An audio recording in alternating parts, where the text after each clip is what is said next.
मोनसेनिफ्राय मोनसे जबानो मेरला 6टा जब अफार वन एट ए टाइम मोनसेयावनो मास मोननैनि गेजेरावनो 6टा जब अफार फैदों आंना दा नोंसोर जुदि बेबायदि 6टा साख्रि नांगौबा दानिफ्राय जाखांफुनाय स्टुडेन्टसफ्रा दानिफ्रायनो खस्थ' खालामनांगोन सारा बुंखादों बर' हारिया खस्थ' खालामनायाव जेना जोंबो खस्थ' खालामबोदों आंथ' इमान टेलेन्टेड स्टुडेन्टबो नङा आं दे माने टप 10 टप 20 बिदि मोननाय नङा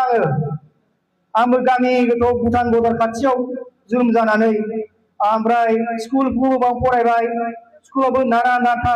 जोंनाबो बिदा फंबाय साबा दङ साबाबो फोरोंनाया बिराद दिगदार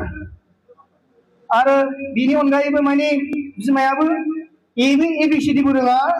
वाइबो रोङा दा बिसोरबो हालेवोबो ओमफ्राय बिदिनो प्राइभेट भेन्सार स्कुलाव मावो ओमफ्राय आबसु आन्दलनावबो बेसारा जेल जानाय बोसोरसे अलमस्ट बुजा बुनानै आबसु आन्दलनावहाय जेल जानाय बिमाया होमबा आं जोनोमानो जायाखैमोन बे समावहाय माने बे माबा गैया मा होनलाय थागुना ना माबा थासुमलि जोंनाव दं नालाय माइरं गैया दा गथ'खौ मारै जाहोनो बिफाया गैया हालेवनोबो हाया माने जेलाव दङ क'क्राझाराव बेसारा माने थासुमलि जाबाय बायनानै गथ'फ्रा थानांगौ जाहैदों बिफायासो बुङो आंबो मिथिया आंबो एक्सपिरियेन्स मोनाखै बेखौ खिन्थु बै समनि इन्ड' भुटान बर्डार गामि गोथौ एकदमबारे सान्तिपुर दादगारि खाथिथार जेराव फरायनाय साफा सानैल' दङ मेट्रिक पास जानायानो सानलाय जायो बुंनो थाङोब्ला माने अबाव मेट्रिक पास जादों बिसिबां थार्ड डिभिजन मोनथिलायो आरोना फुरा गामियानो मोनथिजोबो रानायखाटानिफ्राय थांनानै ओरै सामथाइबारिनिफ्राय थांनानै ओरै साहाखौ थाङोबानो मोनथिजोबो माने सोर बबे न'खराव मेट्रिक पास जादों बबेबा हायार सेकेन्डारि पास जादों गासिबो मोनथिजोबोमोन बै समावहाय थ' आंबो मोनथिया फरायनानै मेट्रिक पास जाबाय मेट्रिक पास जानाय आं मोनसे इन्सिडेन्ट बुङो दै नोंसोरबायदि आंबो माने मेट्रिक होनाय लोगो लोगो डन बस्क' इन्सटिटिउट दं बाहाय खारगुलियाव बाहाय कम्पिउटार ट्रेनिंनो माने मानसिफ्रा बयबो फैयो नालाय कम्पिउटार ट्रेनिं आंबो थांफानोसै होनबाय बिफानाव बुंबाय आंनो 4,000 फैसा नांगौ आंबो मास मोनसेनि कम्पिउटार ट्रेनिं बानायो गुवाहाटियाव फैफेराखै जिबनावबो ओमफ्राय ट्रेनबो गाखोफेराखै जिबनावबो ओमफ्राय खुनुमथे बियै दाहार लानानै हरबाय बिफाया 4,000 थांदो लोगोफोरजों होननानै फैबाय गुवाहाटि DBIआव ओमफ्राय लाबाय ट्रेनिं दाना बे समावनो मेट्रिक रिजाल्ट ओंखारबाय दा आंनि लोगोफ्रा 80-85 मोनजोब्बाय गासिबो आंहा खालि 70% मोनसेबो लिटार गैया 70%ल' मोनदों लिटारबो गैया ओमफ्राय जोंनि मास्टारफोरना एक्सपेक्टेशना बिराद हाइमोन थिन'सा मोनसेबा मोननै लिटारखौथ' लाबोगोन बर' MIL-आव लिटार लाबोगोन इंलिसाव लाबोगोन जाबाय बर' MIL-आव 68ल' मोनबाय लिटारा गैला दाना आंनि लोगोफ्रा माने गामि खाथिनिनो सासे नेपालि बियो 85 ना 80 मोनबाय ओमफ्राय बिराद दुखु रिजाल्ट मोननाय लोगो लोगो नकिया फन दंमोन बै लोगोफोरनि फन हरबाय लोगो बिमाफ्रा आंबाय फनखौ रायलायला आङो ओमफ्राय मानसिफ्रा खुसि थाजोब्बाय आंहा एकदमबारे मोनसे खनायाव थाबाय गैला आंना लाइफआथ' बरबाद जाखाबाय 70%ल' मोनबाय मानसिफ्राथ' 80 मोनजोब्बाय आं मा खालामबावनो ओमफ्राय डन बस्क' इन्सटिटिउटआथ' माने फुरा मोजां बिल्डिं नालाय 6-7 फ्ल'र दं नालाय बिराद गोजौ दा गोजौ थिखिनियाव थांबाय आङो ओमफ्राय ब्रह्मपुत्रखौ नुहुरो नालाय एकदमबारे खाथियावथार नायहरबाय थाबाय आं ब्रह्मपुत्रखौ बाब बिराद गिदिर ब्रह्मपुत्र बेयावथ'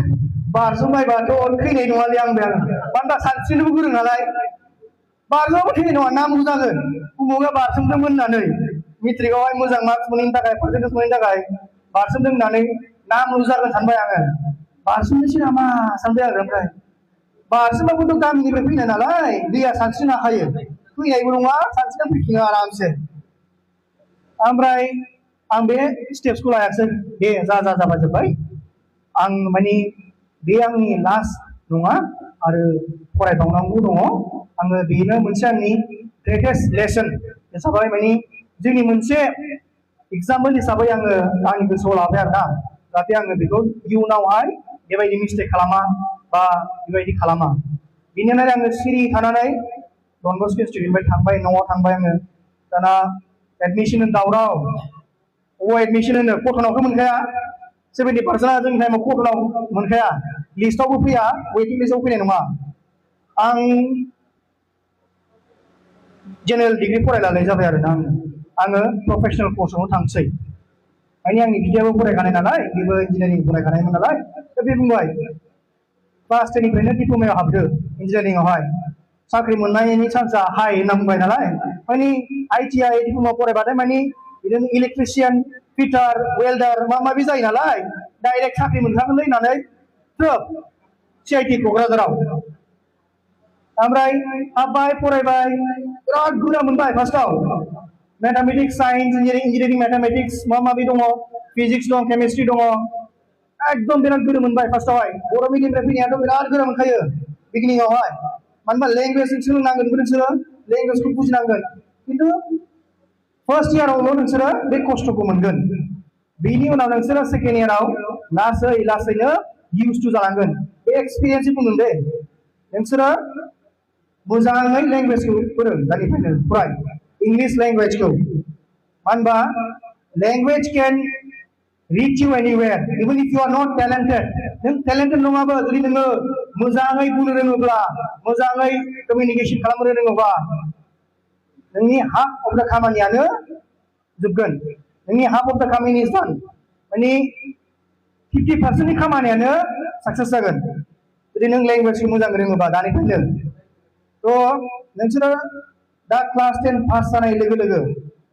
नोंसिनि दरजाया खुलिजेनदोंल' मिथिबायना नोंसोर दा दरजायाव सिङाव जोबथेनासो दंमोन बे खुलिनाय लोगो लोगो नोंसोरो बिमा बिफानि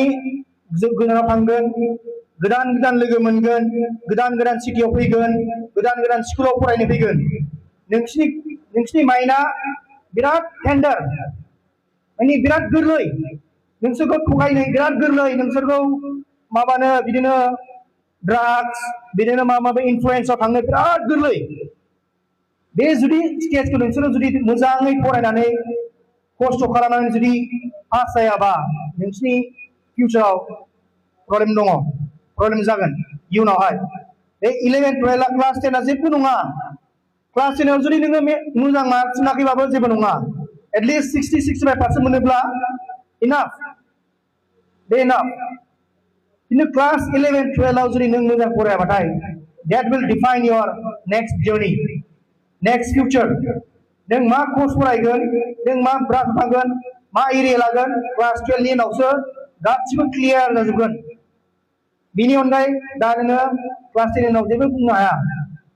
मानो होनबा नों जुदि क्लास 12 आव जुदि नोंहा रिजाल्टआ मोजां जायाबा मा फरायगोन नोङो बिमा बिफाफ्राबो मिथिना लानाया मोजां जोंनि बर' हारियाव दा नुनो मोनो जोंनि बर' हारियावबो दा माने माहाजोन ओंखारबाय बिसोरबो माने गावनि फिसाजोफोरखौहाय मोजां इनस्टिटिउसनाव हरनो हानाय गोहो फैबाय खिन्थु दा नुनो मोनो जेसेबां माहाजोनसिन एसेबां माने फरायनायाव गैसिनासो उल्थासो दा बेखौ गोसोहोनांगोन माहाजोन होननानै नों जुदि गावनि फिसाजो फिसौ गासैखौबो माने जुदि नों नायाब्ला उनावहाय बिराद प्रब्लेम ओंखारगोन जोंनि हारिनि थाखायबो दा नोंनि जेनेरेसनाल' जुदि माहाजोन जाबाय नेक्स्ट जेनेरेसना मा जाहैगोन दा नोंनि प्रपार्टिजों नोंसोरो माने इनहेरिट खालामनानै नोंसोरबो सेम टाइप जाहैगोन नामा जोंनि बिमा बिफायाथ' फरायखायाखसै आरो नोंसोरबो जुदि सेम ट्रेन्डखौ लाङोब्ला इयुनावहाय जोंनि हारि हिसाबै जोंनि गेरेमसा हारि हिसाबै जुदि दानो जोंनि दा मानसिफ्रा बुंगासिनो अर्गानाइजेशनसफ्रा जेरै आबसु बा एनि अर्गानाइजेशनसफ्रा बुङो जोंनि गेरेमसा हारि दानायावहाय सोलोंथायानो जोंनि सबसे टप प्रायोरिटी नोङो जुदि तामिलनाडु थाङोब्ला आं IIT माद्रासावबो साख्रि मावना फैदों IIT कानपुरावबो मावदों आङो आंनि फार्स्ट जबानो IIT कानपुर आरो IIT आव फुराना माने गोजाम IIT आवहाय बर'फोरनिफ्राय फार्स्ट आङो रावबो गैया गोदान IIT आव दङ खिन्थु पुराना आयदायाव रावबो दासिमबो मोनफेराखै आंनो फार्स्ट बर'नि गेजेरावहाय आरो बिराद गोब्राब आईआईटी पुराना आयदायाव मोननो थाखाय इजि नङा मोनथाम आईआईटीखौ क्रेक खालामनाया इजि नङा आईआईटी कानपुर माद्रास गासिबो टप आईआईटी आरो आईआईटी गुवाहाटी नोंसोरखौ उत्साह होनो थाखायनो आंबो दे माद्रासाव थास्लायस्लाय गुवाहाटीयाव फैनोसै जाहाथे जोंबो माने जोंनि हारिखौ जोंनि जाखांफुनाय लाइमोनफोरखौ जाहाथे जोङो जा एसे रोंनाय दङ जा एसे सोलोंथाइ दङ बेखौ जोङो नोंसोरनो थाखाय होलांनो थाखाय जोङो जा हागौ आङो अनलाइनबो काउन्सिलिं होयो आरो अफलाइनबो होयो आरो प्रग्राम थांनानै आङो 1-to-1 face two face counselling होयो आरो बिनि अनगायैबो मेल्ला बिमा बिफाफ्रा आंखौ कल खालामो अफिस टाइमावबो जे आंनि फिसाया पास जाबाय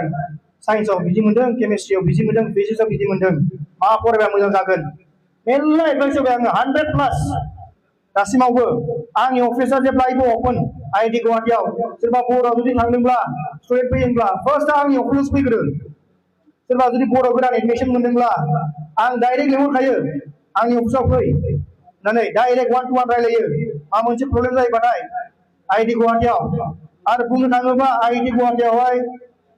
स्टाफआव मावनाया बर'फोर दङ नन टिचिं स्टाफआवहाय खिन्थु मास्टाराव सासेबो गैया आङो हारसिं आरो गोदो मिथिनाय मोनोब्ला गोदोथ' बर'फोरखौ लायामोन जाहैदों आरोना क्वालिफाइड दंबाबो माने लानो नागिरा बिदि आरोना दा बे साइकेलखौ ब्रेक खालामबाय जों दा आं सासे जाबाय आं नोंसिनिफ्रायबो एक्सपेक्टेशन्स खालामो जाहाथे नोंसोरो मोजाङै मोजां फरायनानै जे ब्रान्चआव फराया जिखुनु ब्रान्च फराया जों जुदि मोजां फरायोबा खस्थ' खालामोब्ला परसिभिरेन्स थायोबा आरो डिटारमिनेशन थायोबा मोनथाम वर्ड्स परसिभिरेन्स डिटारमिनेशन एन्ड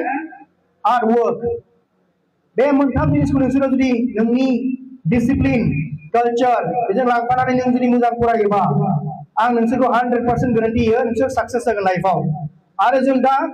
जोंनि साननाया मा जानांगोन जों गुवाहाटीयावल' फरायनानै जोङो साक्सेस जानो हाया जोंना साननाया मा जानांगोन फरेन बेलेग हादोराव फरायनायनिसो साननांसिगौ दा जों मानो गुवाहाटी दिल्ली मुम्बाइल' साननांगौ दा जों साननांगौ इउरप US UK बेफोराव फरायनो मारै हागोन बेखौसो साननांगौ दानिफ्रायनो क्लास 10 जानाय लोगो लोगो आङो जार्मानियाव थांना फैदों आं अलमस्ट 23 कान्ट्रिज बेरायना फैबाय आङो जार्मानियाव थाहैबाय बोसोरसे बिनि आवगायबो आङो जेब्ला PhD खालामदों आङो डेट फेल'शिप मोननानै आङो जार्मानियाव थाहैदों आंनि PhD खौ माखासे बानायदों आरो PhD जोबनाय लोगो लोगो डक्टरेट मोननाय लोगो लोगो आङो आरो जार्मानियाव थांफिनदों पस्टडकनि थाखाय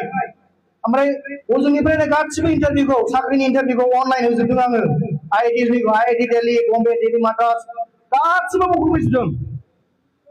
माने जेराव एप्लाइ खालामो बेयावनो साख्रिनि कल